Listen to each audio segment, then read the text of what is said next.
Bonjour à toutes et à tous, aujourd'hui c'est le 13e jour du défi de l'Avent, je suis Marilène Héral et aujourd'hui j'aimerais répondre à la question est-ce que je peux broder si je ne suis pas patient ou que je suis stressée ou que j'ai du mal à me concentrer.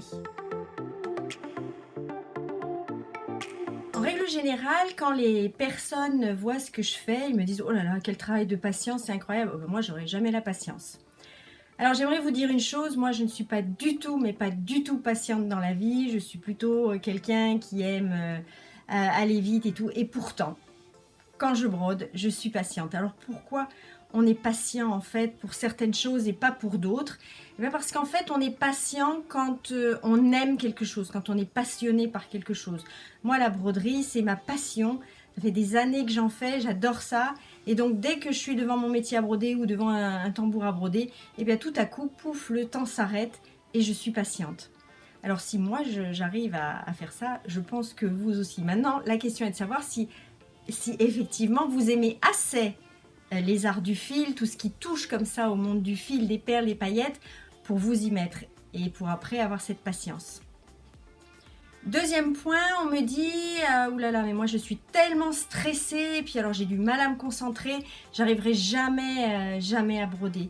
Et ben, je peux vous dire une chose, donc vous êtes peut-être au courant, j'ai vécu presque 10 ans à Hong Kong et je peux vous dire que j'avais une vie extrêmement stressante, je travaillais énormément. Et bien pour me calmer, en fait, je n'ai trouvé qu'une solution, c'était la broderie. C'est du moment où j'ai repris en fait la broderie quand je suis arrivée là-bas, enfin après quelques mois, puisque j'avais tout arrêté tellement j'avais de travail. À ce moment-là, en fait, j'ai commencé à me calmer et à retrouver en fait, alors pas une raison de vivre, parce que j'avais quand même une raison de vivre, mais voilà, ça m'a vraiment aidé à me reconcentrer et à prioriser aussi les tâches importantes dans ma vie parce que j'étais complètement sous l'eau. Et puis je voudrais vous parler aussi de certaines clientes que j'ai actuellement qui sont soit au bord du burn-out, soit qui ont eu un burn-out, soit qui sont en grande fatigue ou qui sont même en dépression. Et ben, je peux vous dire que la broderie, ça leur redonne un élan et qui leur redonne en fait cette envie de faire des choses et de se dire bon, je vais pas me laisser envahir par tout ce qui se passe là dans ma vie parce qu'il y a des choses quand même plus importantes. Alors les choses plus importantes, c'est pas forcément la broderie, mais la broderie, ça va vous aider en fait à vous poser et à vous dire bon, qu'est-ce qui est important dans ma vie? Qu'est-ce que maintenant je vais mettre en priorité dans ma vie? Voilà. Et enfin, troisième point, la broderie, mais en fait, c'est quelque chose d'extrêmement méditatif.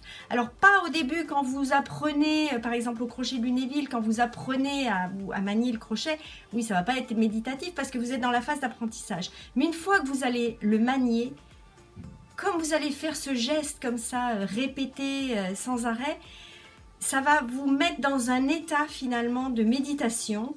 Vous pouvez écouter de la musique ou je sais qu'il y a des personnes qui écoutent des podcasts, des livres audio et ça vous plonge dans un état, mais vous ressortez de là, vous êtes très calme.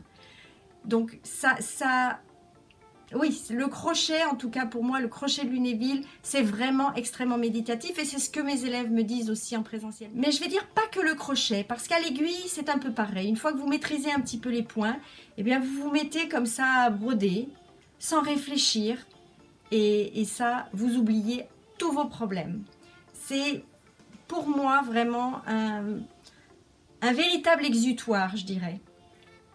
Et puis je voudrais également vous dire une chose, tout à l'heure mon mari a mangé une papillote et dans les papillotes vous savez qu'il y a des petits papiers parfois avec des proverbes, des maximes. Et là il y avait une maxime d'une personne anonyme et cette maxime disait « Dans la vie, tu as deux choix le matin. Soit tu te recouches pour continuer de rêver, soit tu te lèves pour réaliser ton rêve. » Alors qu'est-ce que vous avez envie de faire vous? Est-ce que vous voulez réaliser votre rêve d'enfin arriver à broder ou pas?